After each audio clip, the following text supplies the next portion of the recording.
देखो उसके आगे बढ़ते हैं। तो लास्ट टाइम हमने क्लेमेंसन रिडक्शन देखा था, और लास्ट टाइम का जोड़ा थोड़ा सा अगर ओवरव्यू देख ले तो हमने सबसे पहले क्लासिफिकेशन ऑफ हाइड्रोकार्बन देखा था, फिर सैचुरेटेड अनसैचुरेटेड हाइड्रोकार्बन देखा था, अल्केन्स की कुछ बेसिक प्रॉपर्टी हमने देखी थी जो हमने चैप्टर नंबर 12 में भी की है। ठीक है, उसके बाद हमने सबसे इंपॉर्टेंट क्वेश्चन किया था, how to write isomers, isomers कैसे लिखते हैं वो भी हमने डिस्कस किया था। और उसके बाद main portion preparation of alkanes, उसमें 6 प्रोसीजर थी, और उसमें था कोल्बेज इलेक्ट्रोलिटिक मेथड, और लास्ट में था क्लेमेंसन रिडक्शन। ठीक है, उसके बाद आते हैं अल्केन्स की फिजिकल प्रॉपर्टीज। अल्केन्स की फिजिकल प्रॉपर्टीज, तो देखो फिजिकल प्रॉपर्टी ज़्यादा इंपॉर्टेंट नहीं है, तो ये आप टेक्स्ट बुक में से अपने आप कर लेना।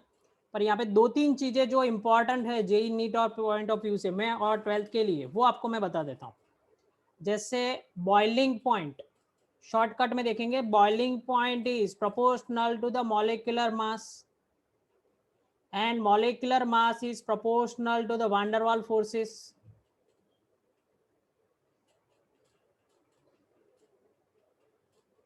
van der Waals forces, ठीक है, और is proportional to the number of carbon atoms.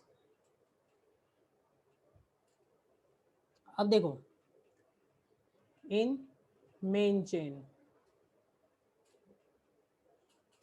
अब देखो यहाँ पे क्या बता रहे हैं कि बॉइलिंग पॉइंट इंक्रीज होगा, जैसे मीथेन है, मीथेन है, फिर उसका क्या है, इथेन है, फिर उसके आगे क्या आएगा, प्रोपेन। तो जैसे जैसे बॉइलिंग पॉइंट इंक्रीज होता जाएगा, कब, जैसे number of carbon atoms increase होते जाएंगे, तो ऊपर से नीचे जैसे जैसे हम जाते हैं, जैसे जैसे हम ऊपर से नीचे जाएंगे तो बॉइलिंग पॉइंट क्या होगा, इंक्रीज होता जाएगा। क्यों, जैसे देखो ये सबसे पहले 1 कार्बन है, फिर ये 2 कार्बन हो गया, फिर ये 3 कार्बन हो गए, फिर ये 4 कार्बन हो गए। तो जैसे जैसे number of carbon atom increase होंगे इस तरह बॉन्ड भी इंक्रीज होंगे। अगर बॉन्ड इंक्रीज होंगे तो we required more energy, we required more energy to break the bond. समझ में आ रहा है? So that's why boiling point या melting point, whatever, boiling point melting point क्या होंगे, उसके इंक्रीज होंगे। तो अपने नोटबुक में इसका रीजन लिख लेना।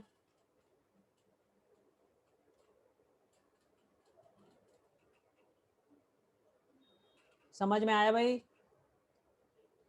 Yes sir. Okay, yes sir.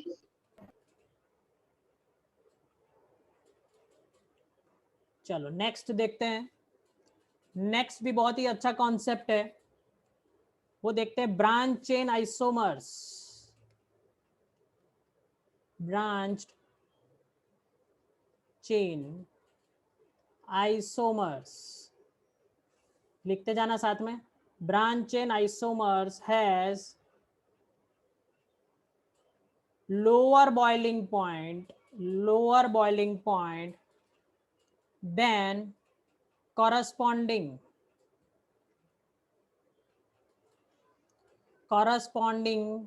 an alkane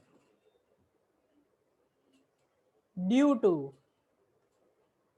to surface area। अब इसको जरा JEE NEET of point of view से देख लो, इंपॉर्टेंट है हमारा। कोडवा लगा देते हैं गुजनी।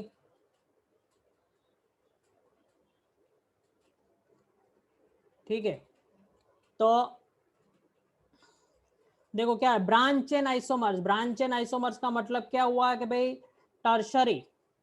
टर्शरी सेकेंडरी और प्राइमरी और नॉर्मल, इनका बॉइलिंग पॉइंट इस डायरेक्शन में क्या होगा, डिक्रीज होगा। Branch chain isomers has lower boiling point. क्यों, तो जरा ध्यान से देख लो।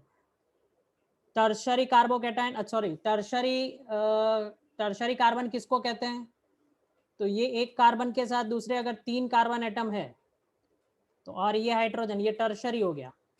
फिर सेकेंडरी किसको कहते हैं, अगर 2 कार्बन एटम हो और बाकी के क्या होंगे हाइड्रोजन, तो उसको सेकेंडरी कहते हैं।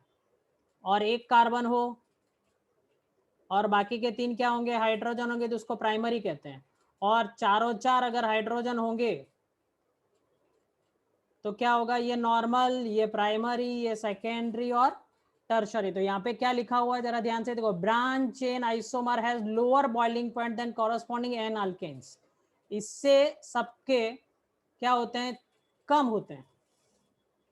क्यों, उसका रीजन क्या, तो लोअर सरफेस एरिया। यहाँ पे ऐसा होता है कि अगर आप जरा मॉलिक्यूल ध्यान से देखो तो इसके आसपास हाइड्रोजन आ जाएंगे। देखो ये इसके आसपास 3 हाइड्रोजन, इसके आसपास 3 हाइड्रोजन, यहाँ पे भी हाइड्रोजन आ जाएंगे।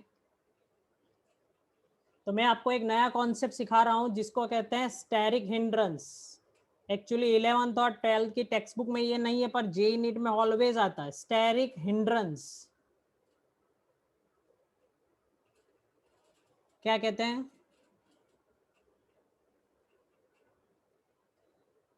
क्या नाम है भाई, स्टेरिक हिंड्रेंस। स्टेरिक हिंड्रेंस का मतलब क्या हुआ,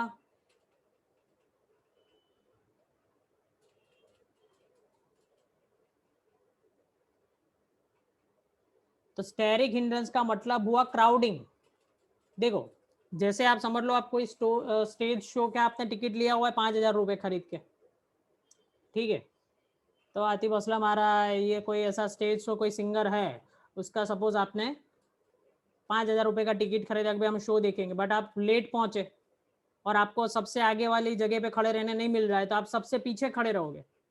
तो आप क्या कहोगे, यार देखने में मजा नहीं आ रहा है। क्यों ऐसा, क्योंकि क्राउडिंग ज्यादा है। तो अगर क्राउडिंग ज्यादा होगा तो आपका जो स्टेज शो के साथ जो बॉन्डिंग है वो वीक बनेगा। तो यहाँ पे भी ऐसा ही है। यहाँ पे क्या है, ये यहाँ पे ये देखो, ये सारे क्राउडिंग एरिया, इनके आसपास और हाइड्रोजन है। यहाँ पे सिर्फ 2 जगह क्राउडिंग है और यहाँ पे सिर्फ 1 जगह क्राउडिंग है, और यहाँ पे तो है ही नहीं क्राउडिंग। तो जितना ज्यादा क्राउडिंग होगा उतना दूसरे मॉलिक्यूल के साथ अट्रैक्शन क्या होगा, कम होगा। समझ में आ रहा है, यस। दूसरे मॉलिक्यूल के साथ अटैचमेंट कम होगा। इसके कारण जो बॉन्ड बनेगा 2 कार्बन के बीच, ऐसे सपोज ऐसे टर्शरी ले लो, एक टर्शरी, दूसरा टर्शरी, तीसरा टर्शरी, इन दोनों के बॉन्ड, जो इन दोनों के बीच जो बॉन्ड बनेगा वो कैसा बनेगा, वीक बनेगा।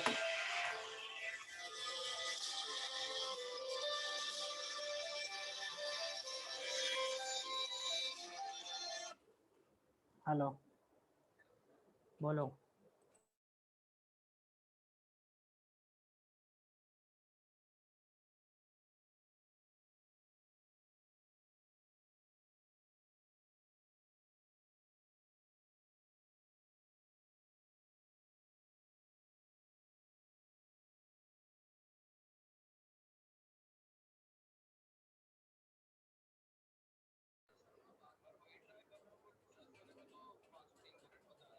आज मैंने एक काम कर, वो अपने जो अब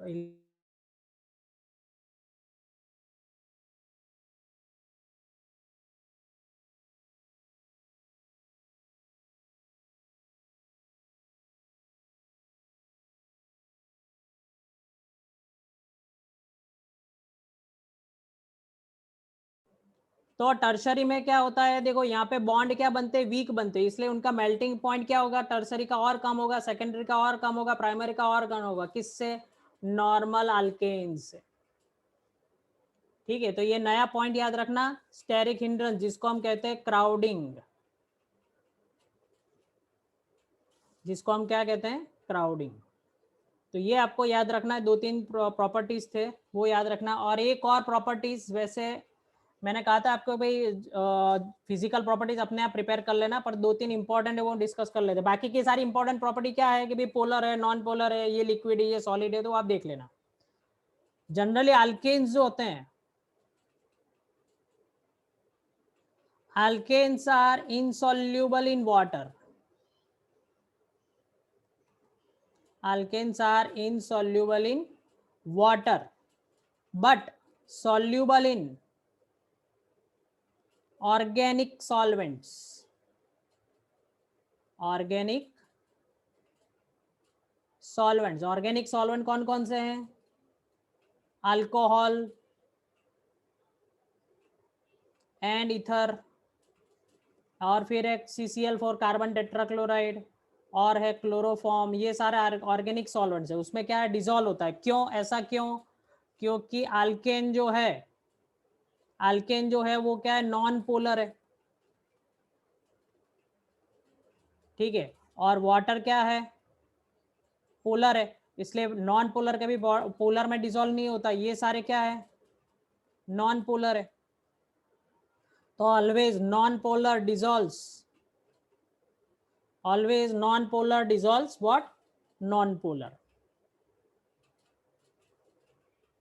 ओके। और third important point, fourth important point, हाँ बोलो। मतलब non polar molecule non polar के अंदर डिसॉल्व होगा ऐसा? क्या समझ में नहीं आया, सुनाई नहीं दिया? मतलब नॉन पोलर मॉलिक्यूल लिक्विड जो होगा वो नॉन पोलर लिक्विड के अंदर डिसॉल्व हो जाएगा, हाँ दोनों मिक्स हो जाएंगे। हाँ डिसॉल्व हो जाएगा। ऑलवेज याद रखना, पोलर के अंदर पोलर डिसॉल्व होता है, नॉन पोलर के अंदर नॉन पोलर डिसॉल्व होता है। और नॉन पोलर पोलर के अंदर नहीं हो सकता, और पोलर नॉन पोलर के अंदर डिसॉल्व नहीं हो सकता। सेम सेम कैरेक्टर होगा तभी डिसॉल्व होगा। Fourth and last important property, physical property, solubility. Solubility of alkanes decreases with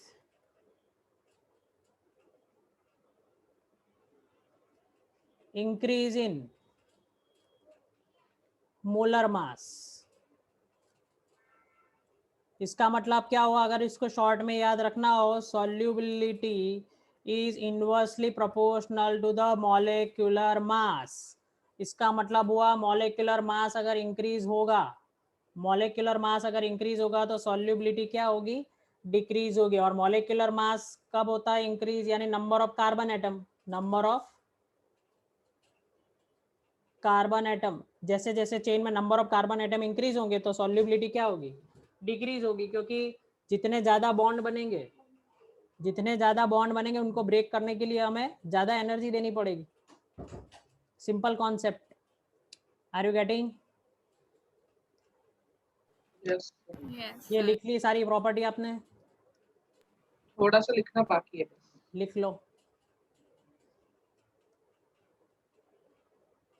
कहाँ से बाकी है बोलो, पहले से बाकी है? नीचे से आर्केन से। ये सर एक मिनट ऊपर कर दो ना सर, मेरा बाकी है सर। ये मैं थोड़ा सा ज़्यादा ही जूम इन कर देता हूँ, आप लोग लिख लो। इसके भी ऊपर करना है? Yes sir.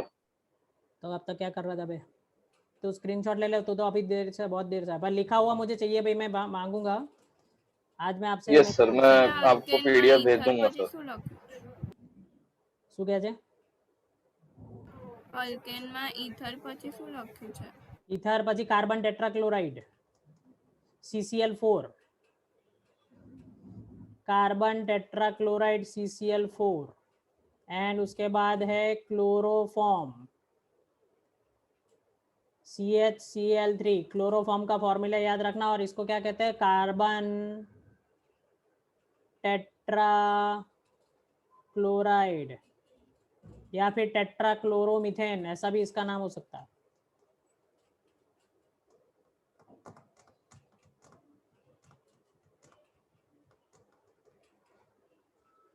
भाई अपने को चैप्टर नंबर 12 की एग्जाम लेनी है, बोलो कब लेंगे?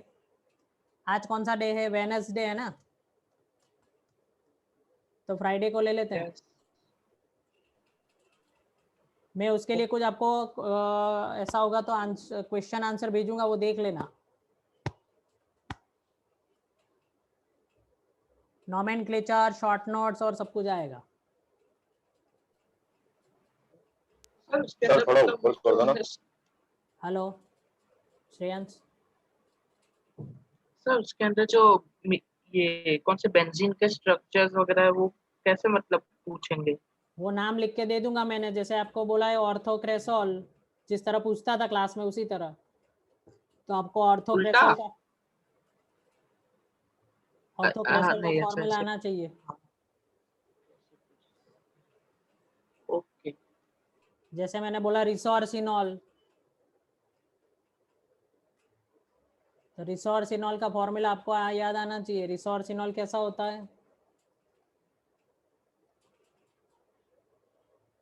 ये हो गया रिसोर्सिनॉल।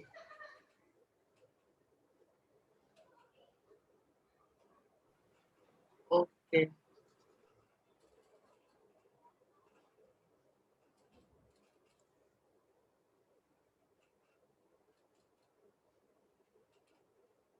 चलो भाई, हो गया, बहुत हो गया, लिख लिया ये सारे। सर एक मिनट ऊपर ले दो, मैं ऊपर का स्क्रीनशॉट ले लूं।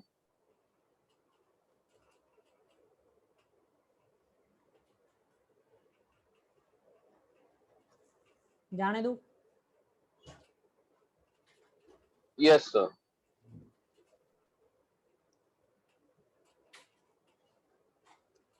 चलो नाउ, अब और इससे भी इंपॉर्टेंट, ये सारा इंपॉर्टेंट ही चल रहा है, पर इससे भी इंपॉर्टेंट है जिसमें आपको रट्टा भी मारना पड़ेगा और थोड़ा समझना भी पड़ेगा, जिसका नाम है केमिकल प्रॉपर्टीज।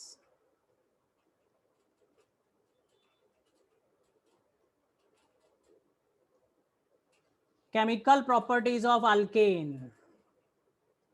इसके अंदर हम देखेंगे भाई अल्केन कौन कौन से रिएक्शंस देता है। ठीक है, अल्केन्स को जनरली पैराफिन्स भी कहते हैं, याद रखना भाई, अल्केन्स को हम कहते हैं पैराफिन्स। ये ओल्ड केमिस्ट्री में इसका नाम था पैराफिन्स। और पैराफिन्स इसलिए कहते हैं कि वो जनरली लिस्ट रिएक्टिव होते हैं, पर नॉन रिएक्टिव नहीं, ऐसा मत समझना कि नॉन रिएक्टिव, लिस्ट रिएक्टिव, यानी उसके रिएक्शंस कम देखने मिलते हैं।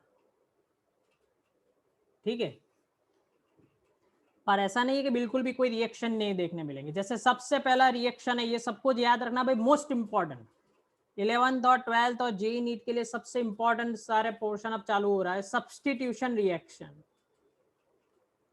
Substitution reaction. चलो सबसे पहले है substitutional reaction. Now what do you mean by substitution? Substitution का मतलब होता है कि भाई एक को उठा ले, यहाँ पे सपोज दो लोग हैं, इसको उठा के उसकी जगह नया कुछ डाल देंगे तो उसको कहते हैं सब्स्टिट्यूशन। तो यहाँ पे सब्स्टिट्यूशन किसका होगा? तो वन और मोर हाइड्रोजन एटम्स,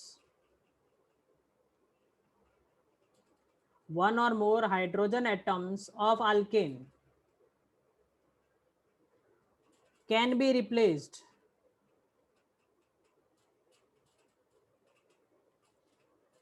by, देखो अब हाइड्रोजन को हम रिप्लेस करेंगे कैसे? तो एक होता है हेलोजन से। हेलोजन में कौन कौन आता है? Fluorine, chlorine, bromine and iodine. फिर आता है नाइट्रो ग्रुप। नाइट्रो ग्रुप किसको कहते हैं? तो आपको मैंने वो टेबल प्रिपेयर करवाया था, वो आ गया देखो फिर से, नाइट्रो ग्रुप। फिर आता है क्या? Sulphonic group. सल्फोनिक ग्रुप कौन सा होता है? SO3H। ये सल्फोनिक ग्रुप है। तो ऐसे बहुत सारे है, जैसे ये सारे बेसिक, इसलिए यहीं इतना ही रखते हैं अपन। ठीक है, तो अच्छा यहाँ पे सबसे पहले, अब सब्स्टिट्यूशन रिएक्शन में सबसे पहले हम देखते हैं chlorination.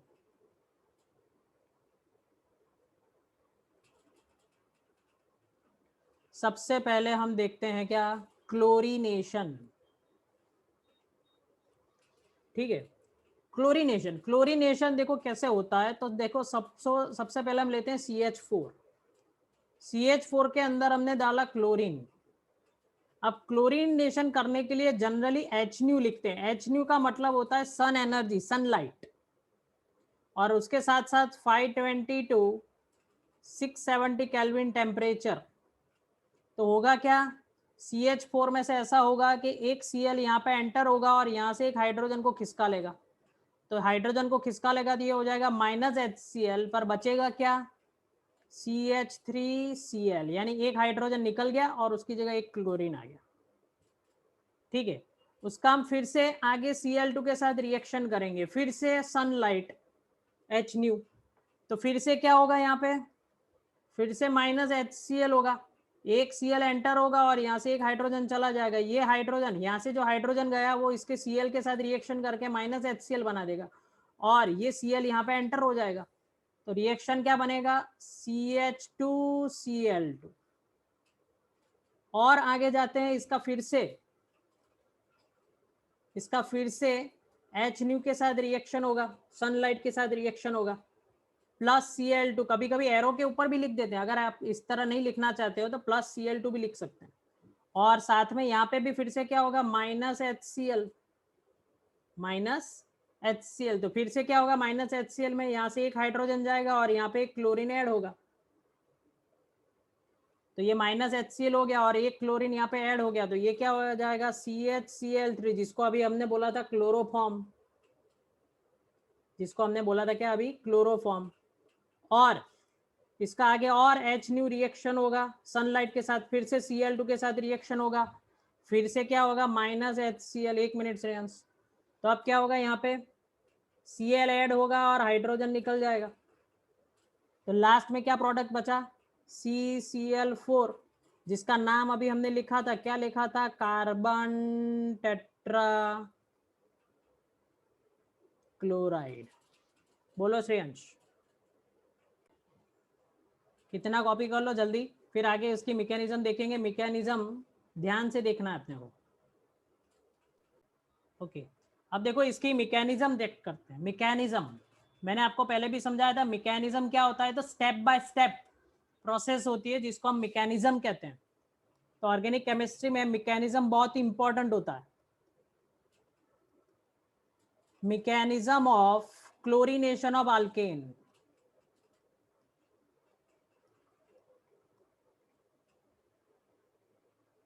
Mechanism of chlorination of alkane. अब मैकेनिज्म बहुत ही स्टेप वाइज होता है, जैसे इसमें स्टेप 1 जो है दैट इज कॉल्ड, इसको कहते हैं initiation, that is called initiation, that means the starting. Reaction start कैसे होगा, तो रिएक्शन कैसे स्टार्ट होता है, देखो सबसे पहले जब भी हम Cl2 गैस लेंगे, उसके ऊपर जैसे ही हमने सनलाइट डाली H न्यू, ठीक है, तो क्या होगा, होमोलिसिस होगा। यहाँ पे आप जानते हो होमोलिसिस क्या होता है, तो इक्वली ब्रेक होगा बॉन्ड, Cl और Cl का बॉन्ड इक्वली ब्रेक होगा, तो हमें क्या मिलेगा, दोनों इलेक्ट्रॉन एक एक क्लोरीन ले जाएंगे, इनको हम क्या कहते हैं, क्लोरीन फ्री रेडिकल्स। ये सबसे पहला स्टेप होता है। दूसरा स्टेप 2, जिसको हम कहते हैं प्रोपोगेशन।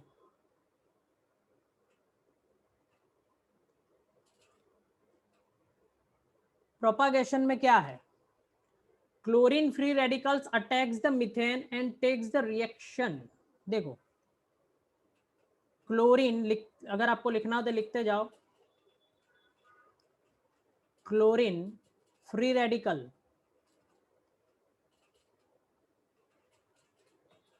अटैक्स द मीथेन,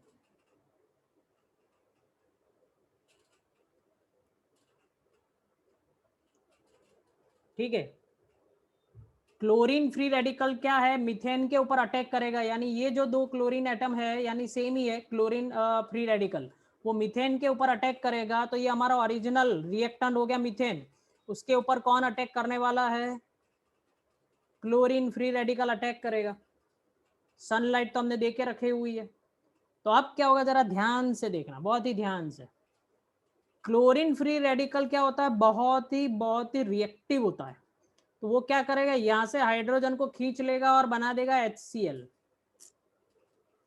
अब होता क्या है, यहाँ से HCl तो गया, तो उसके साथ साथ यहां से हाइड्रोजन लिया, तो ये अपना जो फ्री रेडिकल का जो चार्ज है वो किसको दे देगा, इसको दे देगा, तो ये CH3 फ्री रेडिकल हो जाएगा।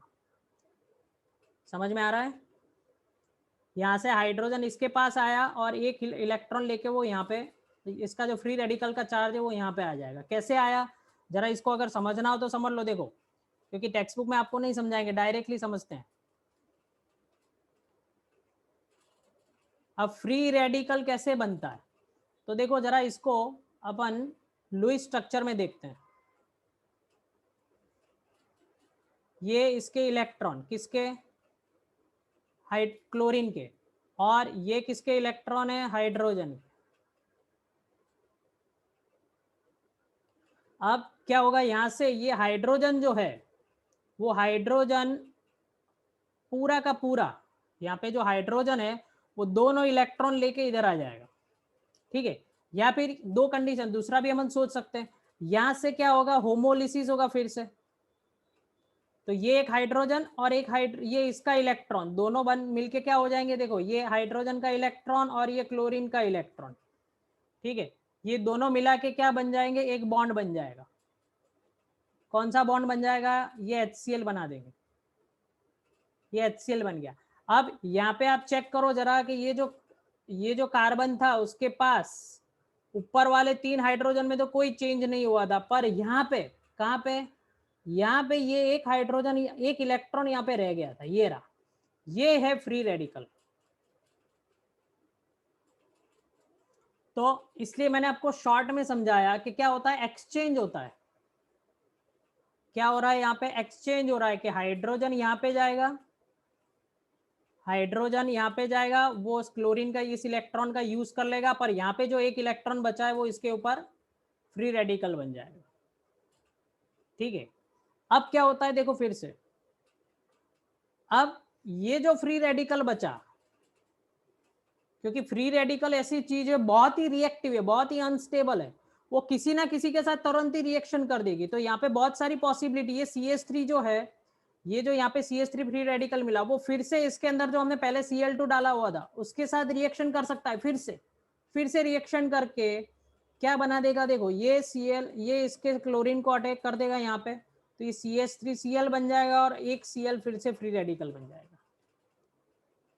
क्योंकि CH3 जो है वो बहुत ही रिएक्टिव है, उसके एक क्लोरीन को खींच लेगा और दूसरा क्लोरीन अकेला पड़ जाएगा, तो ये फिर से क्या बन जाएगा हमारा, ये फ्री रेडिकल। ये यहाँ पे भी क्या मिल गया, फ्री रेडिकल।